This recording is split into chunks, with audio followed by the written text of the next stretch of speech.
Welcome to Dodgers Daily. Casey Porter here. So glad that you decided to tune in. Fans today, I'm going to zoom that out just a touch so I can get that whole pretty mug in there. Rick Honeycutt for the Dodgers joins Dodgers Daily, and I'm going to readily say it. I'm a little bit nervous. I'm a little bit starstruck here.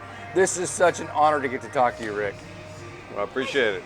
Nice okay, so 6 different teams over a 21-year career, which is over 2 decades, 2-time All-Star, 30 postseason games, 20 league championship games, 7 World Series games, and you've never lost a postseason game. Talk about your incredible Major League career.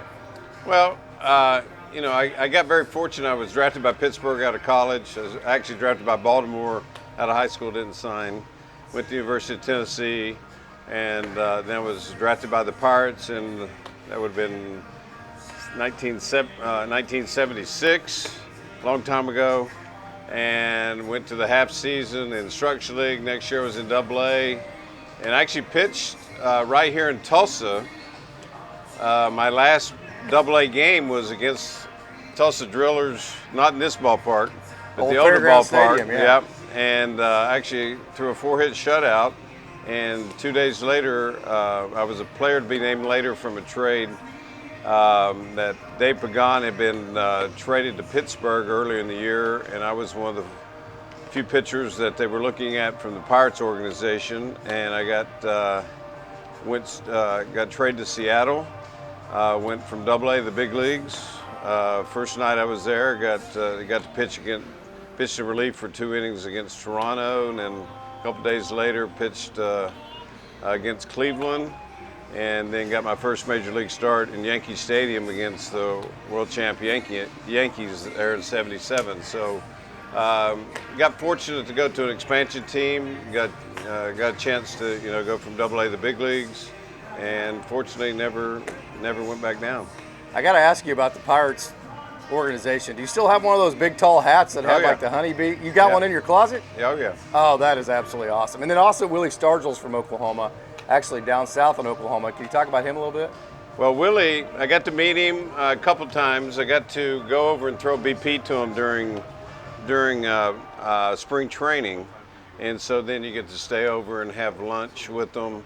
And he actually come over to the minor leagues table where we were eating and sat across from me and had a conversation, asked where we were from and that stuff. But I thought he was pretty cool to get to talk to the captain of the Pirates. And what I loved about him, he just talked, and he was telling us, he said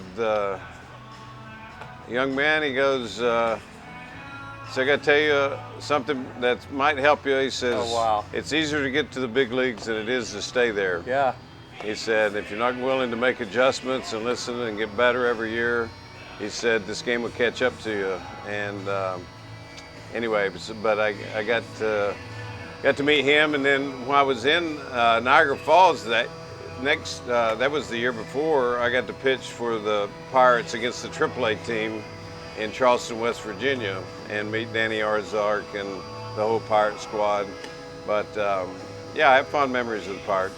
All right, kind of a fun question here, light question. Who is the bigger badass, Willie Stargell, Dave Parker, or Bill Madlock, or Sister Sledge? You're saying we are family. Well, I don't know Sister Sledge. All the other ones I know. I played with Madlock in LA, and then played with Parker in Oakland. But I would have to think Willie would probably be the badass out of all of them. Willie had the respect of that team, and what he said, went. Parker, I think was influenced a lot by him. Yeah. I'm sure Madlock was influencing him, but the captain when the captain speaks, people listen. Yeah. Okay, 83 to 87 with the Dodgers. Take us through that. Yeah, I was with Texas. I was going to be a free agent at the end of the season in 1983, and the Rangers. I was having my best season actually with the Rangers that year. I made the All-Star team, ended up leading the American League in ERA that year, and so just things weren't. I actually called the GM myself because I liked Texas, but negotiations were kind of stalled, and I actually called the GM myself and said, "Is it my agent or something going on here?" Nothing. He goes, he goes, Eddie Childs, the owner, he says he's in the process of trying to sell the ball club. And right now, he says, I can't make any moves at all. And he says, I can't make a long-term commitment to anybody. So I pretty much knew then that my days in Texas were limited. And there, before the trade deadline, obviously my name was mentioned different places, but ended up in LA. Sure you knew Tom Gree very well in the Texas organization. Oh, sure. Yeah, absolutely. Okay, so two guys I wanted to ask you about in particular. One that we just lost too soon, and Fernando Valenzuela, and then Oral Hershiser. You talk about playing with them? Yeah, obviously getting to the Dodgers, I mean, the great history of the Dodgers and getting to, be around. Obviously, though, they'd lost Garvey and Say and Lopes had all moved on to different teams, but still had some, bright prospects and a lot of pitching still, though. But Jerry Royce was there, Bobby Welch, besides having Fernando and Oral. Fernando, of course, was the star in '83 of that team, and what he had done in '81, and actually learned a lot from, where I think we as Americans were always like, obviously everybody wants to do good, but I learned a lot about Fernando because it didn't matter. He won more than he lost, but if he did have a bad day, the next day he came out and it's like nothing happened. If I pitch bad, I'm down for a week till I get back out there and do good again. But I just like the way he went about it, his business, and every day. I mean, he was out there shagging fly balls. Him and Bobby Welch are playing 500 in the outfield every batting practice type stuff. We got hitting contests and during spring training. I mean, we made it a competitive battle to who could hit the best, who could get the bunts down, all that sort of stuff. But and then Oral actually had just got called up to AAA during that, about the same time just before I got traded over there. So we became catch partners. So really, he's still considered a rookie that year. He's working out of the bullpen, and so we got closer, took him to lunch, and things while we were on the road. Got to know him and his wife Jamie at the time and his kids, and so over time, then that next season, I think it was, I'm trying to remember who got hurt. I don't know if it was Pena in the starter or Royce, but Oral, the second half of the season, got to go in as a starter and finished up extremely strong. My wife was big into parties, and her favorite party was having a Halloween party. Yeah.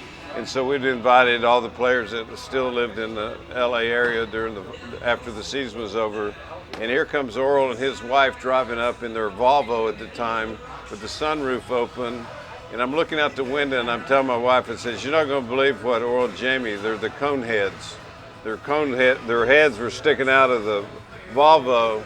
When he came in, he was like, whoa, one of these days I hope I can have a place like this. And I said, I'll tell you what, Oral.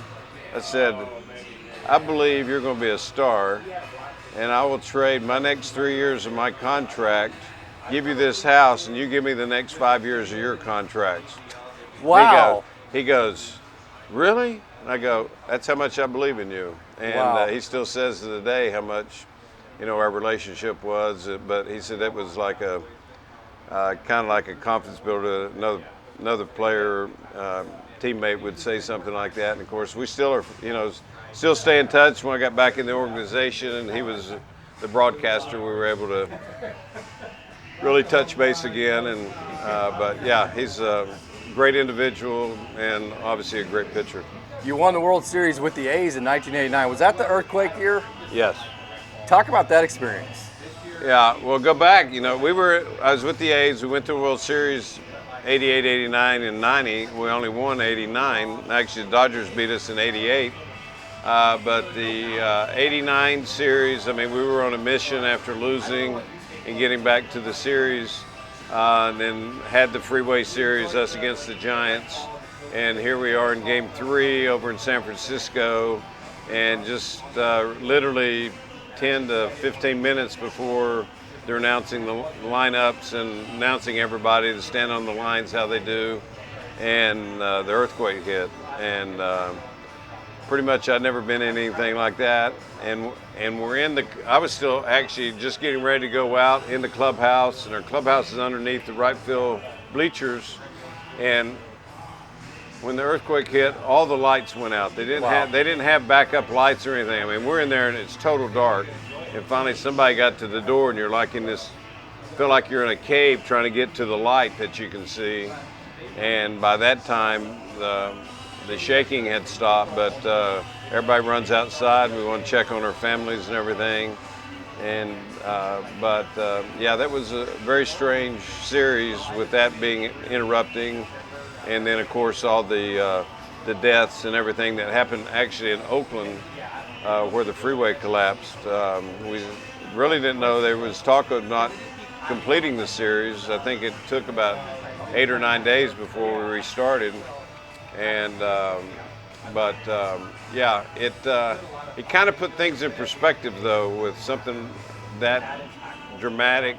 Or at least in my mind, because we visited the hospitals and stuff of people that had that made it through the collapsed freeway where they might have lost a leg or an arm or something just to get them out of the car, and just kind of woke you up. It's like, hey, you know, baseball's great, but life's more important than baseball, and so I've always kept that in mind. So talk about how you got reconnected with the Dodgers to become the pitching coach in the system, your role now, and maybe some of the players that fans should look out for. Yeah, well, it actually was actually LaRussa wanted me to stay on as the bullpen coach after my last year in '97. I had Tommy John surgery. I had Tommy John that year, and so my career was over. I was 43 years old, and so I'd had my run, but I promised my wife I would not stay in the game until my son graduated. He was 16, so I had 3 more years in high school, and so I kept my promise. I stayed home till he graduated high school, and I'll be dang, that winter, Dave Wallace had come back to the Dodgers in charge of the minor league system in that winter of 2000 to 2001.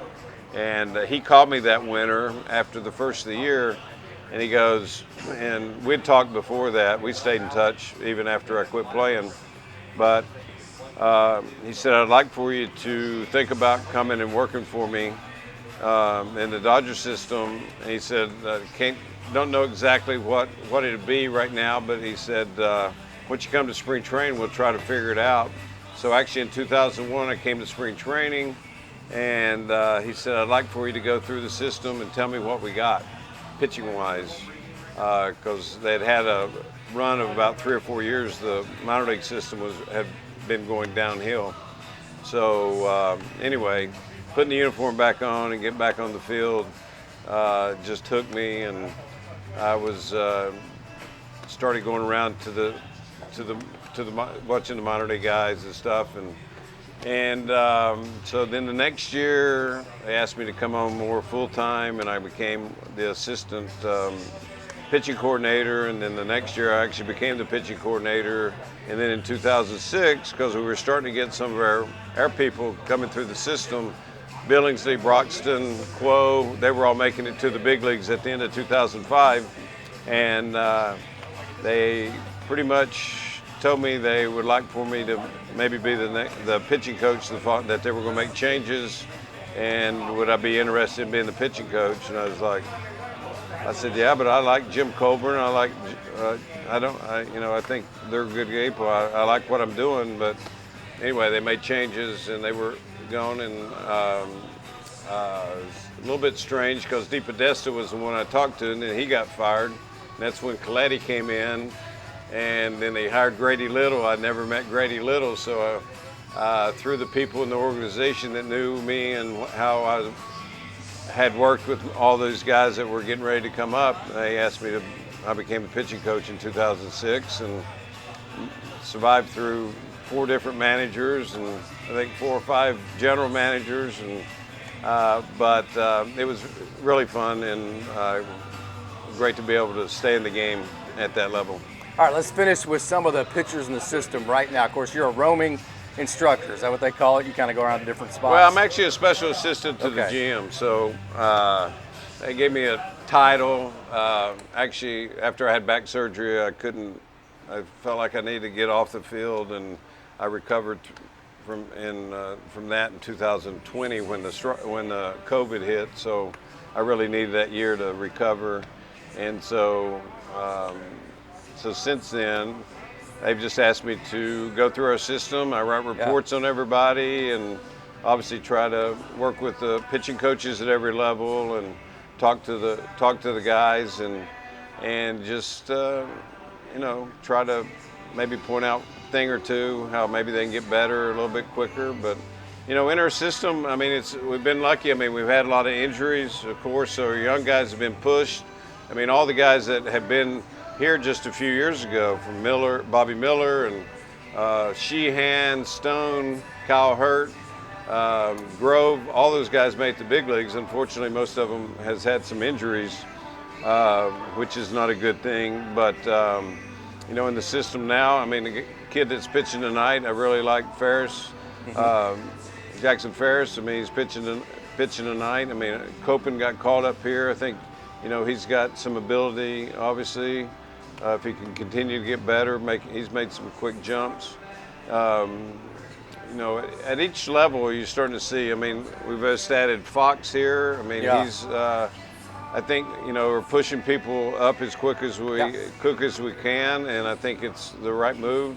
Obviously, you see a young guy like Tibbs, a reliever that's come up from